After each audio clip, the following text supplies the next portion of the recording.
আসসালামু আলাইকুম প্রিয় চাকরি প্রার্থী ভাই বোনেরা, আজকের ভিডিওতে আপনাদের স্বাগতম। বন্ধুরা, আপনারা যারা আগামী 9 জানুয়ারি 2026 সালে প্রাইমারি সহকারী শিক্ষক পরীক্ষায় অংশগ্রহণ করতে যাবেন, এই ভিডিওটি তার জন্য খুবই ইম্পর্টেন্ট। কেননা এই ভিডিওতে আমি আপনাদের বাংলা ভাষা ও সাহিত্য থেকে 105টি গুরুত্বপূর্ণ প্রশ্ন দেখাবো।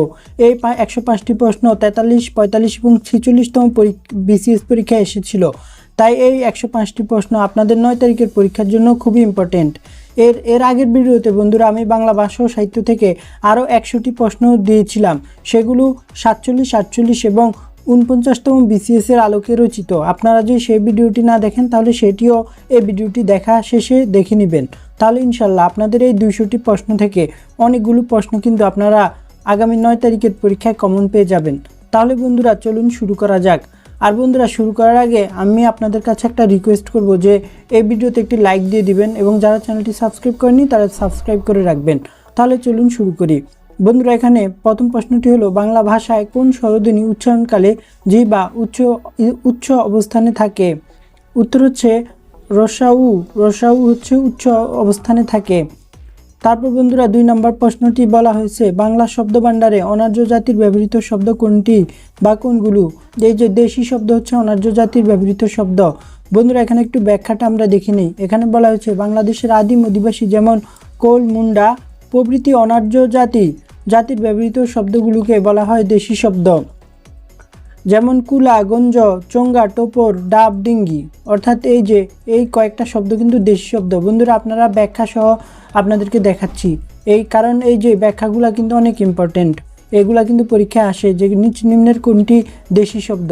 পরীক্ষা কিন্তু এখান থেকেও আসতে পারে। তাই এগুলা একটু ব্যাখ্যা সহ পড়লে আপনাদের পরীক্ষায় কমন পেতে সুবিধা হবে। বন্ধুরা, তারপর 3 নম্বর প্রশ্নে বলা হয়েছে ধ্বনিবিজ্ঞান ও বাংলা ধ্বনিতত্ত্ব গ্রন্থের রচয়িতাকে? উত্তর হচ্ছে মোহাম্মদ আব্দুল হাই। তারপর বন্ধুরা আমরা 4 নম্বর প্রশ্নটি দেখি। 4 নম্বর প্রশ্নে বলা হয়েছে বাংলা বর্ণমালায় যৌগিক স্বর কয়টি? বাংলা বর্ণমালায় যৌগিক স্বর 2টি। এক হচ্ছে ওই এবং ঔ, এই দুইটা হচ্ছে আমাদের যৌগিক স্বর। তারপর বন্ধুরা যোগরূঢ় শব্দ কোনটি? যোগরূঢ় শব্দ হচ্ছে শাখামৃগ। যে শব্দ সমাস নিষ্পন্ন হয়েও তার ব্যুৎপত্তিগত অর্থ প্রকাশ না করে একটি বিশেষ অর্থ প্রকাশ করে তাকে যোগরূঢ় শব্দ বলে। শাখামৃগ এর ব্যুৎপত্তিগত অর্থ শাখা বা ডালে বিচরণকারী পশু। এটি হলেও কেবল এটি বানর অর্থে ব্যবহৃত হয়ে থাকে। তাই অর্থাৎ এটা যে শব্দ সমাস নিষ্পন্ন হয়েও তার ব্যুৎপত্তিগত অর্থ প্রকাশ না করে একটি বিশেষ অর্থ প্রকাশ করে তাকে যোগরূঢ় শব্দ বলে। শাখামৃগের ব্যুৎপত্তিগত অর্থ হচ্ছে শাখা বা ঢালে বিচরণকারী পশু, কিন্তু এটি কেবল বানর অর্থ ব্যবহৃত হয়েছে, তাই এটি হচ্ছে একটি যোগরূঢ় শব্দ। তারপর বন্ধুরা উপসর্গ যুক্ত শব্দ আমরা এখন দেখব। উপসর্গ হচ্ছে দেখুন এটা বিদ্রোহী কিন্তু উপসর্গ যোগে গঠিত, কারণ এখানে এই বিটা হচ্ছে একটি উপসর্গ। তারপর বন্ধুরা আমরা বিভক্তিযুক্ত শব্দ দেখব। বিভক্তিযুক্ত শব্দ হচ্ছে সরোবরে। এই সরোবরে শব্দটি হচ্ছে বিভক্তিযুক্ত শব্দ। এখানে সরোবরে শব্দটিতে সরোবর মূল শব্দের সাথে এ বিভক্তিযুক্ত হয়েছে। তারপর বন্ধুরা কোনটি প্রত্যয় সাধিত শব্দ? প্রত্যয় সাধিত শব্দ হচ্ছে ঐকিক। ঐকিক হচ্ছে প্রত্যয় সাধিত শব্দ, একের সাথে ইক প্রত্যয় যোগে গঠিত হয় ঐকিক। আর ভাইবোন তো দ্বন্দ্ব সমাস, আর হচ্ছে রাজপথ হচ্ছে তৎপুরুষ সমাস এবং বকলাম হচ্ছে ফার্সি উপসর্গ। তারপর বন্ধুরা আমরা 9 নম্বর প্রশ্নটি দেখতে পাচ্ছি। সেখানে বলা হচ্ছে শিরোচ্ছেদ শব্দের সন্ধিবিচ্ছেদ। তো বন্ধুরা শিরোচ্ছেদ শব্দের সন্ধিবিচ্ছেদ হচ্ছে খ নাম্বারটা, অর্থাৎ এই খ নাম্বারটা কারেক্ট। তো বন্ধুরা আমি কিন্তু এভাবে আপনাদেরকে এখন 105টি প্রশ্ন কিন্তু দেখাবো। বন্ধুরা এভাবে কিন্তু আপনাদের পরীক্ষায় আগামী 9 তারিখের পরীক্ষায় 100 ভাগ কমন উপযোগী কিন্তু পিডিএফ সাজেশন আমাদের কাছে কিন্তু রেডি আছে।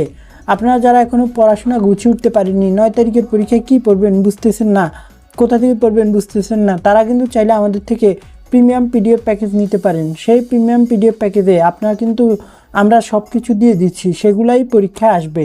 আপনি যদি আমাদের থেকে পিডিএফ প্রিমিয়াম প্যাকেজ নেন তাহলে কিন্তু পরীক্ষায় অনেক ভালোভাবে খুব কম সহজে পড়ে খুব কম পড়ে অনেক ভালো রেজাল্ট করতে পারবেন এবং ইনশাল্লাহ ভাগ্য ভালো থাকলে ভাইভাতেও ডাক পেতে পারেন।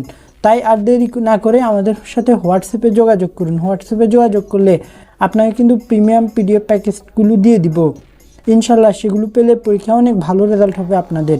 তাহলে চলুন বন্ধুরা আমরা 10 নম্বর প্রশ্নটি দেখি। এখানে 10 নম্বর প্রশ্নে বলা হয়েছে নীলকর কোন সমাসের দৃষ্টান্ত? উত্তর হচ্ছে নীলকর উপপদ তৎপুরুষ সমাস। তারপর বন্ধুরা এখানে 11 নম্বর প্রশ্ন বলছে প্যাডাগোগি শব্দের পরিভাষা কি? উত্তর হচ্ছে শিক্ষাতত্ত্ব। তারপর বন্ধুরা বঙ্কিমের বিপরীত শব্দ কি? বঙ্কিমের বিপরীত শব্দ হচ্ছে ঋজু। তারপর বন্ধুরা 13 নম্বর প্রশ্নে আমরা দেখতে পাচ্ছি বাংলা একাডেমির প্রমিত বাংলা বানানের নিয়ম কত সালে প্রণীত হয়? এটা হচ্ছে 1992 সালে। তারপর বন্ধুরা আমরা 14 নম্বর প্রশ্নটি দেখতে পাচ্ছি। এখানে বলা হয়েছে কোন বানানটি শুদ্ধ? উত্তর হচ্ছে মূলা বানানটি শুদ্ধ। তারপর বন্ধুরা নদী এর সমার্থক শব্দ কোনটি? উত্তর হচ্ছে তটিনী। ওই যে একজন নায়িকা আছে তটিনী, এই তার নামে সমার্থক শব্দ হচ্ছে নদী। তারপর বন্ধুরা 16 নম্বর প্রশ্নে বলা হয়েছে চর্যাপদের কবিরা ছিলেন কি? উত্তর হচ্ছে সহজজ্ঞানী বৌদ্ধ। তারপর বন্ধুরা আমরা 17 নম্বর প্রশ্ন দেখি। 17 নম্বর প্রশ্ন বলা হয়েছে শূন্য পুরাণের রচয়িতাকে? উত্তর হচ্ছে শূন্য পুরাণের রচয়িতা হচ্ছে রামাই পণ্ডিত। তারপর 18 নম্বর প্রশ্নে বলা হয়েছে বাংলা সাহিত্যের ইতিহাসে কাকিলা গ্রাম কেন উল্লেখযোগ্য? কাকিলা গ্রামটি উল্লেখযোগ্য কেন? কারণ হচ্ছে এখানে শ্রীকৃষ্ণ কীর্তন কাব্যের প্রাপ্তিস্থান। এই স্থানে শ্রীকৃষ্ণ কীর্তন কাব্যটি পাওয়া গিয়েছে। এই যে বসন্তরঞ্জন রায় বিদ্যুৎ বল্লভ 1909 সালে পশ্চিমবঙ্গের বাঁকুড়া জেলার বিশুপুরের নিকটবর্তী কাকিলা গ্রামে এক গৃহস্থের গোয়ালঘর থেকে শ্রীকৃষ্ণ কীর্তন কাব্যের পুঁথিটি আবিষ্কার করেন। তাই আমাদের এই কাকিলা গ্রামটি খুবই বিখ্যাত এই শ্রীকৃষ্ণ কীর্তন কাব্যের জন্য। এটি বসন্তরঞ্জন রায় বিদ্যুৎ বল্লভ 1909 সালে কিন্তু আবিষ্কার করেছেন এবং শ্রীকৃষ্ণ কীর্তন কাব্য লিখেছেন বরুচণ্ডী দাস। তারপর বন্ধুরা আমরা এখন 19 নম্বর প্রশ্নটি দেখব। এখানে 19 নম্বর প্রশ্নে বলা হয়েছে যে সব বঙ্গেতে জন্মহিংসে বঙ্গবাণী সে সব কাহার জন্ম নির্ণয় ন জানি। কবিতাংশটি কোন কাব্যের অন্তর্গত? কবিতাংশটি নূরনামা কাব্যের অন্তর্গত। বন্ধুরা এই নূরনামা কাব্যটি লিখছে 7ম শতকের কবি আব্দুল হাকিম। এই আব্দুল হাকিম কিন্তু সপ্তদশ শতকের কবি। পরীক্ষা আসবে যে আব্দুল হামিদ হাকিম কোন শতকের কবি, আপনাকে লিখতে হবে দেখাতে হবে 7ম শতকের কবি। আর তার লেখা একটা কাব্যগ্রন্থ হচ্ছে নূরনামা। এই নূরনামা কাব্যগ্রন্থের একটি কবিতা হচ্ছে বঙ্গবাণী। তারপর বন্ধুরা এতে কবির মাতৃভাষার প্রতি গভীর মমত্ববোধ প্রকাশ পেয়েছে। যদি প্রশ্নে আসে নূরনামা কাব্যে কি প্রকাশ পেয়েছে? উত্তর হবে মাতৃভাষার প্রতি গভীর মমত্ববোধ। তারপর বন্ধুরা 20 নম্বর প্রশ্নটি আমরা এখন দেখব। আলাওল কোন শতাব্দীর কবি? আলাওল হচ্ছে 7ম শতাব্দীর কবি। অর্থাৎ দেখেন এই আমরা যেই আব্দুল হাকিম এবং আলাওল কিন্তু একই সময়কার কবি, 7ম শতকের কবি। তারপর বন্ধুরা আমরা দেখতেছি একটু ব্যাখ্যাটা একটু পড়ে নিয়ে মহাকবি আলাওল খুবই ইম্পর্টেন্ট। তাহলে আলাওল কোন যুগের কবি? মধ্যযুগের কবি এবং মধ্যযুগের কবিদের মধ্যে শ্রেষ্ঠ কবিদের মধ্যে অন্যতম। হ্যাঁ, আর হচ্ছে তার মহাকবি হচ্ছেন তিনি আলাওল। তারপরে তিনি হচ্ছে 7ম শতকের কবি। তিনি আরাকান রাজসভার কবি। হ্যাঁ, তারপর তিনি পদ্মাবতী তার শ্রেষ্ঠ কাব্য। তো আমরা এটা শিখলাম যে এই আলাওল হচ্ছে মধ্যযুগের একজন কবি। তিনি 7ম শতকের কবি, আরাকান রাজসভার কবি এবং তার শ্রেষ্ঠ কাব্য হচ্ছে পদ্মাবতী। তারপর বন্ধুরা আমরা 21 নম্বর প্রশ্নটি এখন দেখব। এখানে বলা হয়েছে কোন বাংলা গানকে ইউনেস্কো হেরিটেজ অফ হিউম্যানিটি অভিধায় ভূষিত করেন? এটা হচ্ছে রবীন্দ্রসঙ্গীত, নজরুল সঙ্গীত, ভাটিয়ালি, বাউল। উত্তর হচ্ছে বাউল গান। হ্যাঁ, কত সালে? 2005 সালে। প্রশ্ন পরীক্ষা আসতে হবে কত সালে?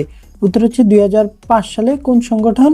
ইউনেস্কো। তাহলে বাউল গানকে ইউনেস্কো 2005 সালে হেরিটেজ অফ হিউম্যানিটি অভিধায় ভূষিত করেন। তারপর বন্ধুরা আমরা এখন দেখব হচ্ছে 22 নম্বর প্রশ্নটি। এখানে 22 নম্বর প্রশ্নে বলা হয়েছে চণ্ডীচরণ মুন্সিকে। উত্তর হচ্ছে চণ্ডীচরণ মুন্সি হলেন ফোর্ট উইলিয়াম কলেজের পণ্ডিত।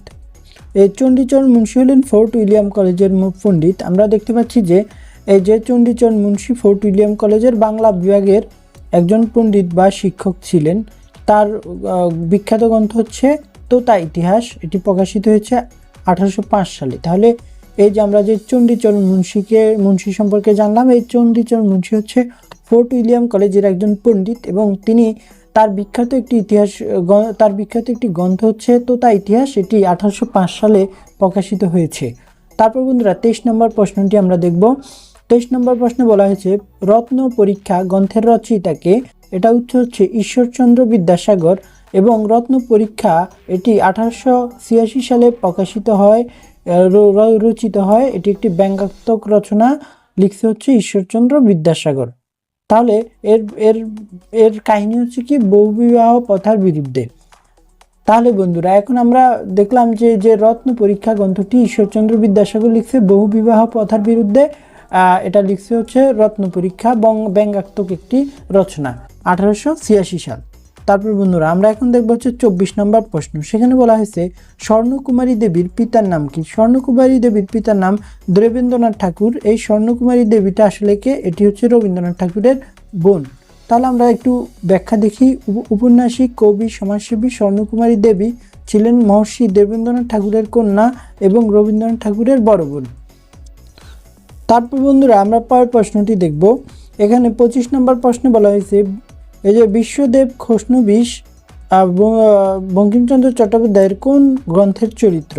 উত্তর হচ্ছে কমলাকান্ত। এখানে এই যে বঙ্কিমচন্দ্রের ব্যঙ্গাত্মক প্রবন্ধ কমলাকান্তের দপ্তর, এর একটি বিখ্যাত চরিত্র হলো বিশ্বদেব খসনবিশ। একটি গীত প্রবন্ধে তিনি এই ছদ্মনামটি ব্যবহার করেন। আরেকটা হচ্ছে কি একটি গীত প্রবন্ধে তিনি এই ছদ্মনামটি ব্যবহার করেছিলেন। তারপর 26 নম্বর প্রশ্নে বলা হয়েছে দীনবন্ধু মিত্রের নীলদর্পণ নাটকের ইংরেজি অনুবাদককে? এটা হচ্ছে Michael Madhusudan Dutta. The Indigo planting mirror নামে কিন্তু এটি প্রকাশ করেছেন এবং এটি রেভারেন্ড জেমস লংয়ের নামে প্রকাশিত হয়েছিল। রেভারেন্ড জেমস লংয়ের নামে প্রকাশিত হয়েছিল। হ্যাঁ, মানে হচ্ছে এই যে Michael Madhusudan Dutta the Indigo planting mirror নামে ইংরেজিতে অনুবাদ করেন, তবে এটি রেভারেন্ড জেমস লংয়ের নামে এই গ্রন্থটি প্রকাশিত হয়েছিল। তারপর আমরা 27 নম্বর প্রশ্নটি দেখব। এখানে বলা হয়েছে যে রঞ্জন চরিত্রটি রবীন্দ্রনাথ ঠাকুরের কোন নাটকের? রঞ্জন চরিত্রটি রবীন্দ্রনাথ ঠাকুরের রক্তকরবী নাটকের। তো বন্ধুরা এখানে দেখুন এই যে এই রঞ্জনেও র আছে, রক্তকরবীতেও র আছে, তাই রঞ্জন চরিত্রটি রবীন্দ্রনাথ ঠাকুরের রক্তকরবী নাটকের, এটা এভাবে মনে রাখবেন এই র দিয়ে। তারপর রক্তকরবী নাটকটি 1926 সালে প্রকাশিত হয় এবং এটি একটি বিখ্যাত সাংগীতিক নাটক রবীন্দ্রনাথ ঠাকুরের। এই নাটকের প্রধান দুটি চরিত্র হলো নন্দিনী এবং রঞ্জন। তাহলে রক্তকরবী নাটকের দুটি চরিত্র নন্দিনী এবং রঞ্জন, এটি 1926 সালে প্রকাশিত হয়। এটি একটি বিখ্যাত সাংগীতিক নাটক। এখানে রঞ্জন এখানে যৌবনের প্রতীক। তাহলে বন্ধুরা আমরা 28 নম্বর প্রশ্ন দেখব এখন। 28 নম্বর প্রশ্নে বলা হচ্ছে তৈল প্রবন্ধটি লিখছেন কে? তৈল প্রবন্ধটি লিখছে হচ্ছে আমাদের হরপ্রসাদ শাস্ত্রী তৈল প্রবন্ধটি লিখেছেন। তৈল বা তৈল সম্পর্কিত ব্যঙ্গাত্মক প্রবন্ধ মহামহোপাধ্যায় হরপ্রসাদ শাস্ত্রী রচিত। এতে তিনি তৈল বা তোষামোদের সামাজিক প্রভাব নিয়ে আলোচনা করেছেন। তাহলে আমরা পরবর্তী প্রশ্নটি এখন দেখব। এখানে 29 নম্বর প্রশ্নে বলা হয়েছে নাম রেখেছি কোমল গন্ধার কাব্যের রচয়িতাকে। নাম লিখেছি কোমল গন্ধার, কাব্যের রচয়িতা হচ্ছে বিষ্ণু দে। এই বিষ্ণু দে নাম রেখেছি কোমল গন্ধার নামক এই কাব্যের রচয়িতা। তারপর তিনি হচ্ছে জ্ঞানপীঠ পুরস্কার প্রাপ্ত কবি এবং তিনি 1965 সালে এটি প্রকাশ করেন। তাহলে আমরা বিষ্ণুদের সম্পর্কে জানলাম। নাম রেখেছি কোমল গন্ধার, এটির লেখক, আর হচ্ছে তিনি জ্ঞানপীঠ পুরস্কার প্রাপ্ত এবং এই যে নাম রেখেছি কোমল গন্ধার এটি তিনি 1965 সালে প্রকাশ করেন। তারপরে 30 নম্বর প্রশ্ন ও মন রমজানের ওই রোজার শেষে এলো খুশির ঈদ গানটির রচয়িতাকে? উত্তর হচ্ছে গানটির রচয়িতা কাজী নজরুল ইসলাম। তো বন্ধুরা আপনারা এটা সবাই জানেন যে এই গানটি কাজী নজরুল ইসলামেরই লেখা। তারপর বন্ধুরা 31 নম্বর প্রশ্নে বলা হয়েছে শামসুর রহমানের রচিত উপন্যাস কোনটি? শামসুর রহমানের রচিত উপন্যাস হচ্ছে অদ্ভুত আধার এক। তো বন্ধুরা শামসুর রহমান প্রধানত কবি হলেও তিনি 4টি উপন্যাস রচনা করেছেন। তাহলে শামসুর রহমান একজন বিখ্যাত কবি, কিন্তু তিনি 4টি উপন্যাসও রচনা করেছেন। এই 4টি উপন্যাস হলো অক্টোপাস, অদ্ভুত আধার এক, নিয়ত মন্তাজ এবং এলো সে অবেলায়। অর্থাৎ এই শামসুর রহমানের 4টি উপন্যাস রয়েছে, সেগুলো হলো অক্টোপাস, অদ্ভুত, আদার এক, নিয়ত মন্তাজ, এলো সে অবেলায়। এই 4টি উপন্যাসই কিন্তু বন্ধুরা ইম্পর্টেন্ট, বিভিন্ন চাকরি পরীক্ষায় এসে থাকে, তাই মনে রাখা জরুরি। এজন্য কিন্তু ব্যাখ্যা সহ আপনাদেরকে দেখাচ্ছি। তারপর বন্ধুরা 32 নম্বর প্রশ্নে বলা হয়েছে সেলিম আল দীনের নাটকে অনুসৃত শিল্পতত্ত্ব কোনটি? সেলিম আল দীনের নাটকে অনুসৃত শিল্পতত্ত্ব হচ্ছে দ্বৈতবাদ। বন্ধুরা নাট্যাচার্য সেলিম আল দীনকে বলা হয় নাট্যাচার্য। এই নাট্যাচার্য সেলিম আল দীন বাংলা নাটকে নিজস্ব এক রীতি প্রতিষ্ঠা করেন, যা দ্বৈতবাদ নামে পরিচিত। এই দ্বৈতবাদের রচিত হচ্ছে সেলিম আল দীন। তারপরে এতে তিনি প্রাচ্য পাশ্চাত্যের নাট্যরীতির সমন্বয় ঘটান, অর্থাৎ প্রাচ্য পাশ্চাত্যের নাট্যরীতির সমন্বয় ঘটেছে দ্বৈতবাদ নীতিতে বা শিল্পতত্ত্বতে। এর প্রতিষ্ঠাতা হচ্ছে সেলিম আল দীন। তারপর বন্ধুরা আমরা 33 নম্বর প্রশ্ন দেখব। 33 নম্বর প্রশ্ন বলা হচ্ছে পৃথক পালঙ্ক কাব্যগ্রন্থের কবিকে? পৃথক পালঙ্ক কাব্যগ্রন্থের কবি হলেন আবুল হোসেন। তো বন্ধুরা এই আবুল হোসেন হচ্ছে পৃথক পালঙ্ক কাব্যগ্রন্থের রচয়িতা। তিনি বাংলাদেশের অন্যতম প্রতিভাবান ও অকাল প্রয়াত কবি আবুল হোসেন। আবুল হোসেনের তৃতীয় এবং সর্বশেষ কাব্যগ্রন্থ হচ্ছে এই পৃথক পালঙ্ক। তাহলে বন্ধুরা এটি কিন্তু একটি আনকমন প্রশ্ন, যে পৃথক পালঙ্ক কাব্যগ্রন্থের কবি, উত্তর হচ্ছে আবুল হোসেন। তারপর বন্ধুরা 34 নম্বর প্রশ্ন কোন গল্পকারের গল্পে ম্যাজিক রিয়েলিজমের প্রতিফলন ঘটেছে? ম্যাজিক রিয়েলিজমের প্রতিফলন ঘটেছে কোন গল্পকারের গল্পে? উত্তর হচ্ছে শহীদুল জহির। এই শহীদুল জহির নামক গল্পকারের গল্পে ম্যাজিক রিয়েলিজমের প্রতিফলন ঘটেছে। শহীদুল জহির বাংলা কথা সাহিত্যিক জাদু বাস্তবতা বা ম্যাজিক রিয়েলিজম প্রয়োগের জন্য বিশেষভাবে পরিচিত। তারপর তার গল্প উপন্যাসে বাস্তবতার সাথে অবাস্তব অলৌকিক ঘটনার শৈল্পিক মিশ্রণ দেখা যায়। তারপর বন্ধুরা 35 নম্বর প্রশ্ন বলা হয়েছে 21 মানে মাথা নত না করা। এই ওমর পাঙ্গুক্তির রচয়িতাকে? 21 মানে মাথা নত না করা, এই ওমর পাঙ্গুক্তির রচয়িতা হলো আমাদের সেই আবু জাফর ওবায়দুল্লাহ। অর্থাৎ এই যে 21শে ফেব্রুয়ারি কবিতায় লেখা হয়েছে 21 মানে মাথা নত না করা, এটা লিখছে আবু জাফর ওবায়দুল্লাহ। কিন্তু এখানে যে অপশনগুলো আছে সেখানে এই আবু জাফর ওবায়দুল্লাহ অপশনটি নেই, তাই এই প্রশ্নটি কিন্তু বাতিল করা হতে পারে বা বাতিল করা হয়েছিল আমাদের। এটা হচ্ছে 47তম বিসিএসে, তো এটা কিন্তু বাতিল করা হয়েছিল। তো বন্ধুরা 36 নম্বর প্রশ্নে বলা হয়েছে ধ্বনি সম্পর্কে নিচের কোন বাক্যটি সঠিক নয়? ধ্বনি সম্পর্কে কোন বাক্যটি সঠিক নয়? ধ্বনি দৃশ্যমান, এটি সঠিক নয়। তারপরে সারান্ত অক্ষরকে কি বলে? সারান্ত অক্ষরকে স্বরান্ত অক্ষরকে মুক্তাক্ষর বলে। যে অক্ষরের শেষে স্বরধ্বনি থাকে তাকে স্বরান্ত বা মুক্তাক্ষর বলা হয়। ওপেন সিলেবল বা এটা হচ্ছে ওপেন সিলেবল বা স্বরান্ত বা মুক্তাক্ষর। অর্থাৎ এই স্বরান্ত অক্ষরকে কি বলে? মুক্তাক্ষর বলে। এর ইংরেজি নাম হচ্ছে ওপেন সিলেবল। তারপর বন্ধুরা যেমন আমার, এখানে শব্দে আ এবং মা হলো মুক্তাক্ষর। তারপর বন্ধুরা 38 নম্বর প্রশ্নে বলা হয়েছে শুদ্ধ বানানের গুচ্ছ কোনটি? শুদ্ধ বানানের গুচ্ছ হচ্ছে শিরোচ্ছেদ দরিদ্রতা সমীচীন। শিরোচ্ছেদ দরিদ্রতা সমীচীন। এখানে দেখুন এই শিরোচ্ছেদ বানানটি ভুল, এখানে এই বানানটি ভুল, তারপরে এখানে এই বানানটিও ভুল, তারপরে এখানে এই বানানটিও ভুল, তারপরে এখানে, তাহলে প্রথমটাই হচ্ছে কারেক্ট, ক নাম্বার।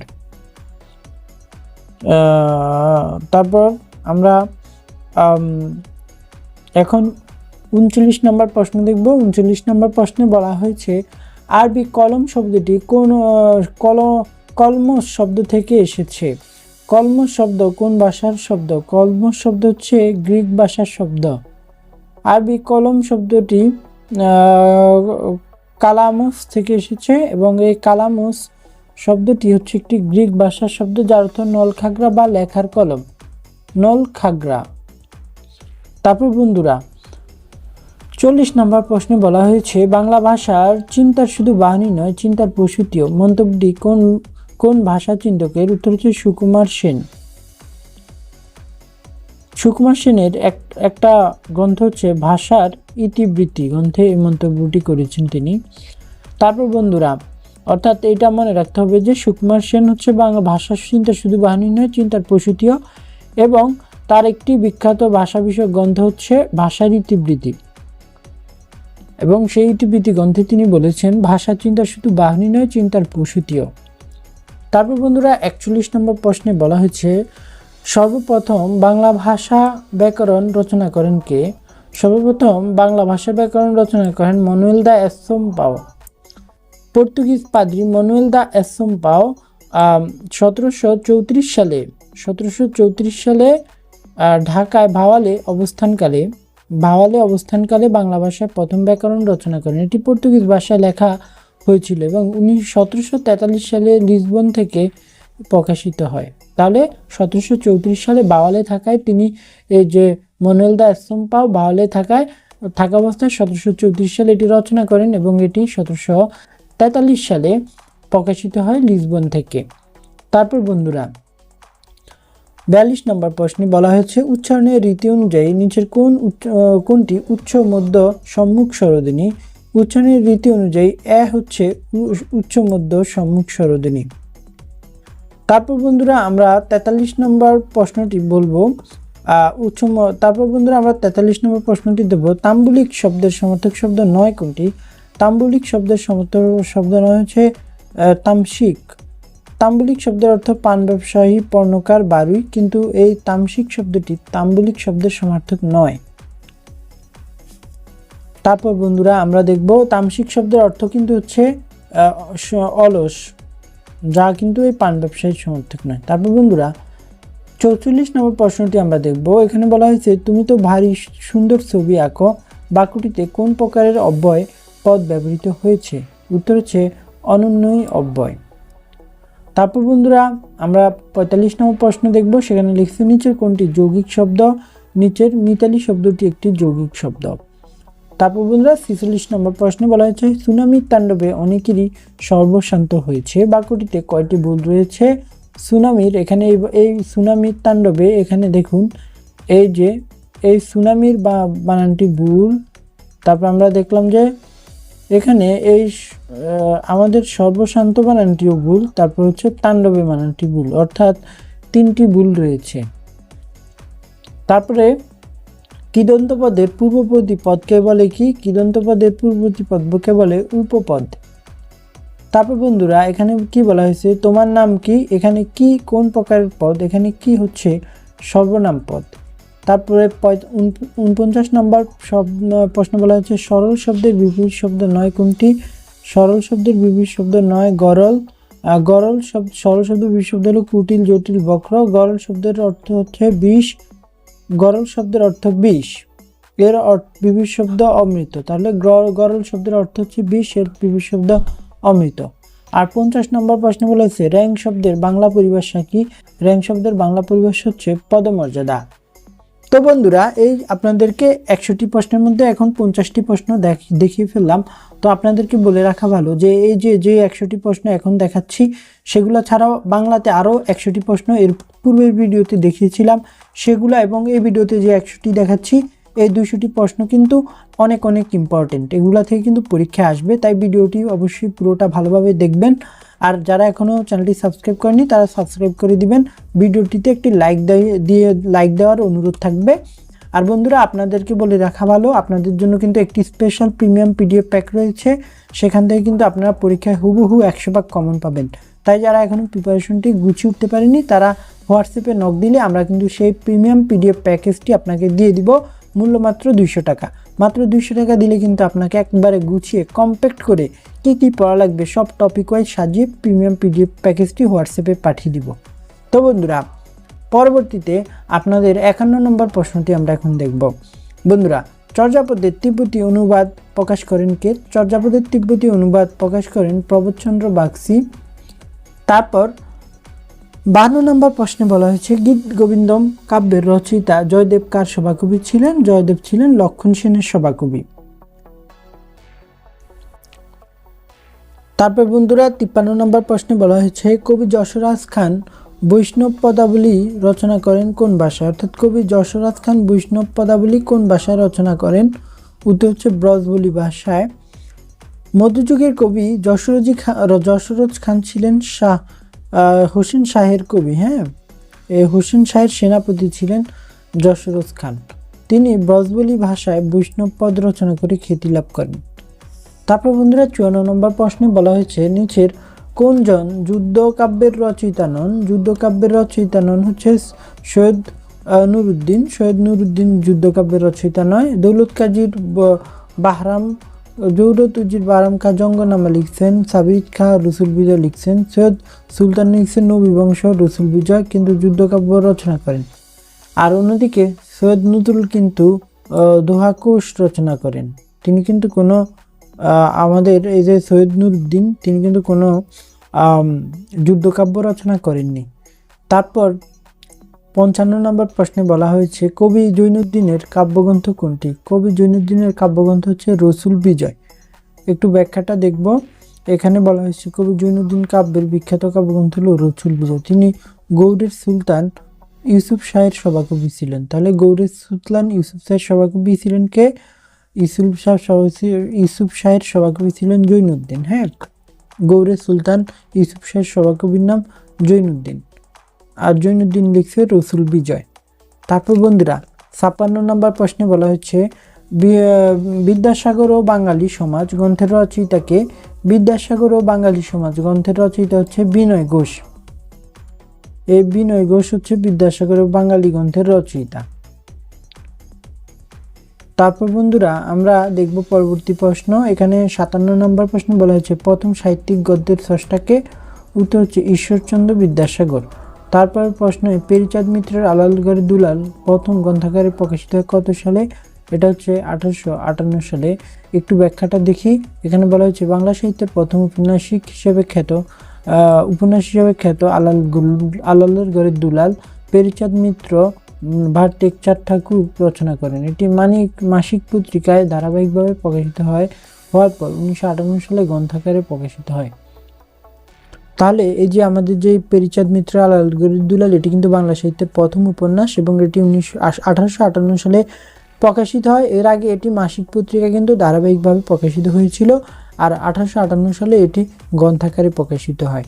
তারপর বন্ধুরা 59 নম্বর প্রশ্নটি বলা হয়েছে শচীন দামিনী এবং শ্রীবিলাস রবীন্দ্রনাথ ঠাকুরের কোন উপন্যাসের চরিত্র? উত্তর হচ্ছে চতুরঙ্গ উপন্যাসের চরিত্র। এই যে দামিনী, শ্রীবিলাস এবং জ্যাঠামশাই জগমোহন, এই 4টি চরিত্রকে কেন্দ্র করে রবীন্দ্রনাথ ঠাকুরের চতুরঙ্গ উপন্যাসটি রচিত হয়েছে। তারপর বন্ধুরা 60 নম্বর প্রশ্নে বলা হয়েছে তুমি মা কল্পতরু আমরা সব পোষাগুরু, এই কাব্য কবিতাংশটি রচয়িতাকে? এই কবিতাটির রচয়িতা হচ্ছে ঈশ্বরচন্দ্র গুপ্ত, অর্থাৎ গ নাম্বার ঈশ্বরচন্দ্র গুপ্ত হচ্ছে এই কবিতাংশটির রচয়িতা। তারপর বন্ধুরা 61 নম্বর প্রশ্নে বলা হয়েছে মীর মোশাররফ হোসেনের কোন গ্রন্থের উপজীব্য হিন্দু মুসলমানের বিরোধ? উত্তর হচ্ছে গোজীবন। তারপর বন্ধুরা 62 নম্বর প্রশ্ন বলা হয়েছে রবীন্দ্রনাথ ঠাকুর কত বছর বয়সে ছোট গল্পকার হিসেবে আত্মপ্রকাশ করেন? কত বছর বয়সে ছোট গল্পকার হিসেবে আত্মপ্রকাশ করেন? উত্তর হচ্ছে 16 বছর বয়সে। তারপর বন্ধুরা এখানে 63 নম্বর প্রশ্ন বলা হয়েছে কোনটি বিভূতিভূষণ বন্দ্যোপাধ্যায়ের গল্পগ্রন্থ নয়? উত্তর হচ্ছে ইসামতি।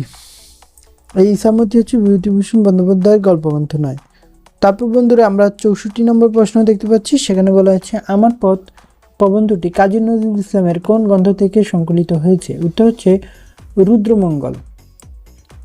তারপর বন্ধুরা আমরা পরবর্তী প্রশ্ন 65 নম্বর প্রশ্ন দেখতে পাচ্ছি। সেখানে বলা হয়েছে জীবন ও বৃক্ষ মোতাহের হোসেন চৌধুরীর কাকে তপবন প্রেমিক বলেছেন? জীবন ও বৃক্ষে মোতাহের হোসেন চৌধুরী রবীন্দ্রনাথ ঠাকুরকে তপবন প্রেমিক বলেছেন।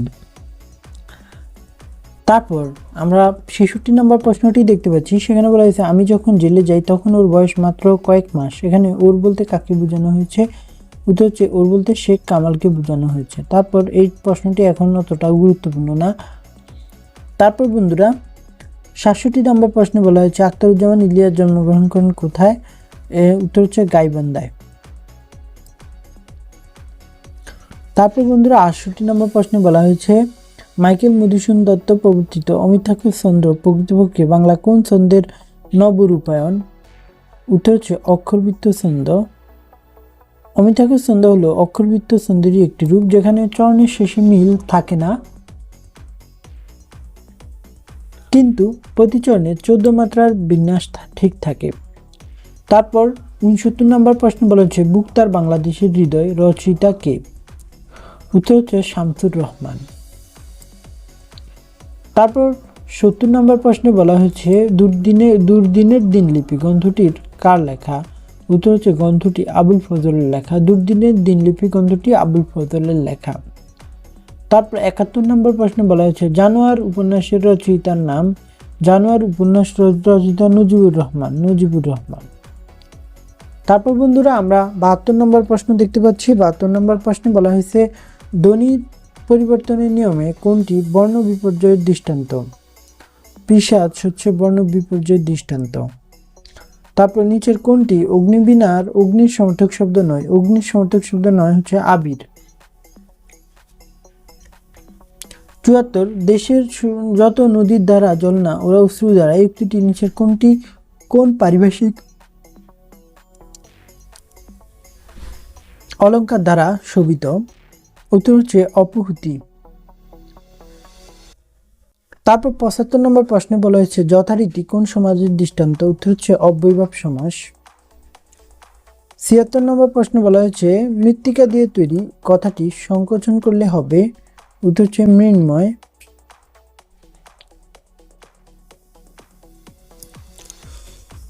তারপর 77 নম্বর প্রশ্নে বলা হয়েছে অর্ধচন্দ্র কথাটির অর্থ কি? অর্ধচন্দ্র কথাটির অর্থ হচ্ছে গলা ধাক্কা দেওয়া। 78 নম্বর প্রশ্নে বলা হয়েছে হরতাল কোন ভাষা থেকে আগত? হরতাল শব্দটি গুজরাটি ভাষা থেকে আগত। হরতাল খদ্দর এই দুটি শব্দই কিন্তু গুজরাটি ভাষা থেকে আগত। তারপরে কোনটি জিজ্ঞাসার সম্প্রসারিত প্রকাশ? জিজ্ঞাসার সম্প্রসারিত প্রকাশ হচ্ছে জয় করিবার ইচ্ছা। তারপর নিচের কোনটি তৎসম শব্দ? তৎসম শব্দ হচ্ছে দুলি, এর তৎসম শব্দ হচ্ছে দুলি। তারপর 81 নম্বর প্রশ্নে বলা হয়েছে নিচের কোনটি বাংলা ধাতুর দৃষ্টান্ত? কহ হচ্ছে বাংলা ধাতুর দৃষ্টান্ত। নিচের কোনটি জাতীয় কবি কাজী নজরুল ইসলাম রচিত গ্রন্থ নয়? কাজী নজরুল ইসলাম রচিত গ্রন্থ নয় হচ্ছে সোনারতরী রবীন্দ্রনাথ ঠাকুরের রচিত। শুদ্ধ বানান কোনটি? শুদ্ধ বানান হচ্ছে মুমূর্ষু। মুমূর্ষু বানানটি শুদ্ধ এই যেটি। তারপর আমরা দেখতে পাচ্ছি 84 নম্বর প্রশ্ন, সেখানে বলছি ইতর বিশেষ বলতে বোঝায় পার্থক্যকে। তারপর 85 নম্বর প্রশ্ন হচ্ছে চিনিপাতনি সিদ্ধ সন্ধির দৃষ্টান্ত হচ্ছে কি? দৃষ্টান্ত হচ্ছে গোবাক্ষ, গো যোগ অক্ষ গোবাক্ষ, নিপাতনি সিদ্ধ সন্ধি স্বরসন্ধি। তারপর নিচের কোন বাক্যটি প্রয়োগগত দিক থেকে শুদ্ধ? কোন বাক্যটি প্রয়োগগত দিক থেকে শুদ্ধ? এখানে প্রথমে বলা হয়েছে আমি কারোর সাথেও নেই শত্রুও নেই, এটা ভুল। তারপর হচ্ছে বলা হয়েছে আমি সপরিবারে আমন্ত্রিত, এটা ভুল। তারপরে আরও দুটি চোখ, তার চোখ দুটি অশ্রুতে ভেসে গেল, সারা জীবন ভূতের মঞ্জুরি খেটে মরলাম, অর্থাৎ এটাও কিন্তু ভুল। তাহলে রাইট হচ্ছে গ, তার চোখ দুটি অশ্রুতে ভেসে গেল। তারপর বন্ধুরা 87 নম্বর প্রশ্নে বলা হয়েছে নিচের কোনটি যৌগিক বাক্য? নিচের কোনটি যৌগিক বাক্য? উত্তর হচ্ছে ছেলেটি চঞ্চল তবে মেধাবী, যে তবে আছে তাই এটি যৌগিক বাক্য। এটি একটি যৌগিক বাক্য।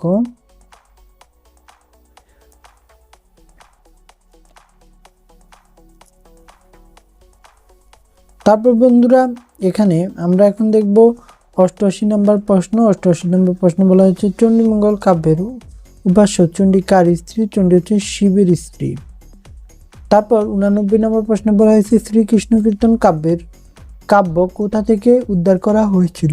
শ্রীকৃষ্ণ কীর্তন কাব্য গোয়ালগড় থেকে উদ্ধার করা হয়েছিল। তারপরে বিদ্যাসাগর মূলত কোন ভাষার কবি ছিলেন? বিদ্যাসাগর মৈথালি ভাষার কবি ছিলেন। তারপর 91 নম্বর প্রশ্নে বলা হয়েছে মনোরমা বঙ্কিমচন্দ্রের কোন উপন্যাসের চরিত্র? উত্তর হচ্ছে মনোরমা মৃণালিনী উপন্যাসের চরিত্র। তবে ব্যক্তপ্রেম ও গুপ্তপ্রেম কবিতা দুটি রবীন্দ্রনাথ ঠাকুরের কোন কাব্যের অন্তর্গত? রবীন্দ্রনাথ ঠাকুরের মানসী কাব্যের অন্তর্গত। তারপর অবিক রবীন্দ্রনাথ ঠাকুর কোন গল্পের নায়িকা ও নায়ক? অবিক হচ্ছে রবীন্দ্রনাথ ঠাকুরের রবিবার গল্পের নায়ক। তারপর 94 নম্বর প্রশ্ন বলেছে সকলের তরে আমরা, সকলের তরে সকলে আমরা, প্রত্যেকে আমরা পরের তরে কার পাঙ্গুক্তি? এটা হচ্ছে কামিনী রায়ের পাঙ্গুক্তি।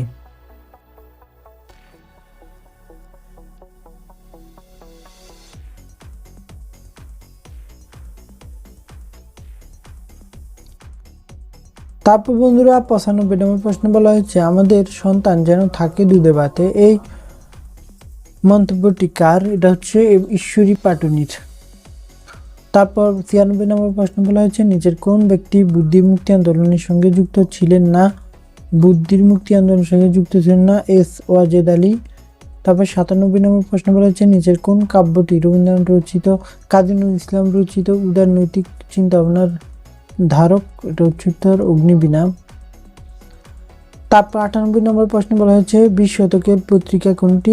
শনিবারের চিঠি হচ্ছে 20 শতকের পত্রিকা।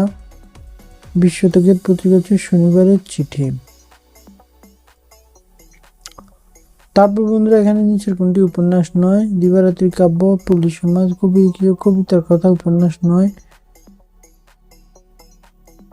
তারপর বন্ধুরা বাঙালি ও বাংলা সাহিত্য গ্রন্থ কে রচনা করেছেন? বাঙালি ও বাংলা সাহিত্য গ্রন্থ আহমদ শরীফ রচনা করেছেন। তারপর 101 নম্বর প্রশ্নে বলেছে খোকা ও রঞ্জু মাহমুদুল হকের কোন উপন্যাসের চরিত্র? এটা হচ্ছে জীবন আমার বোন উপন্যাসের চরিত্র।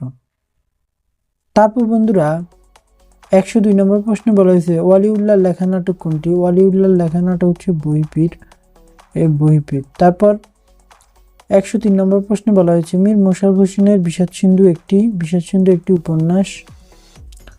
তারপর বন্ধুরা 104 নম্বর প্রশ্নে বলা হয়েছে চাঁদের অমাবস্যা উপন্যাসের যুবক শিক্ষকের নাম কি? যুবক শিক্ষকের নাম আরেফ আলী।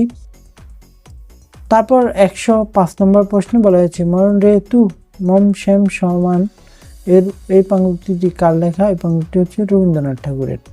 তো বন্ধুরা এই ছিল মোটামুটি আপনাদের আজকের 105টি প্রশ্ন বাংলা ভাষা ও সাহিত্য থেকে। এর আগের ভিডিওতেও 100টি প্রশ্ন দিয়েছি, সেই 100টি প্রশ্ন এবং আজকের 100টি প্রশ্ন মোট 200টি প্রশ্ন আপনি যদি পড়েন এখান থেকে বেশ কয়েকটি প্রশ্ন কিন্তু আগামী 9 তারিখের পরীক্ষায় কিন্তু কমন পেয়ে যাবেন। আর যারা এখনও পুরো প্রিপারেশনটি গুছিয়ে উঠতে পারেননি তারা হোয়াটসঅ্যাপে নক দিবেন, আমরা আপনাকে পুরো পিডিএফ মানে পুরো গোছানো একটা প্রিপারেশনের জন্য যা যা পড়তে হবে সব দিয়ে দিব। সেগুলা এই 4-5 দিন যেই সময়টুকু আছে এই সময়টুকু যদি পড়েন তাহলে ইনশাল্লাহ কমন পাবেন পরীক্ষায়, আর কমন পেলে পরীক্ষায় ভালো রেজাল্ট করবেন ইনশাল্লাহ। তো বন্ধুরা যারা এখনও চ্যানেলটি সাবস্ক্রাইব করেনি তারা সাবস্ক্রাইব করে সাথে থাকবেন, আর ভিডিওতে যারা এখনও লাইক দেননি তারা একটি লাইক দিয়ে দিবেন। আজকের মতো পর্যন্তই, আল্লাহ হাফিজ।